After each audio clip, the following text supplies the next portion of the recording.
Want to start using the Lululemon shopping app, but not sure how? I'm Jessica, and in this video, I'll show you how to download and install the Lululemon app. Note that this video will demonstrate on iPhone, but written instructions for both Android and iOS will be listed in the description box. Now let's get started. To download Lululemon, first open the App Store. Go to the Search tab. Then type in Lululemon in the search bar. Tap Lululemon when it appears in the search results. Then tap Get. If prompted, use Face ID or enter your password to confirm that you want to download the app. Wait for the installation to complete.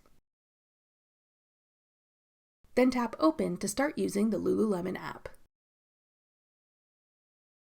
That's all it takes to download the Lululemon app.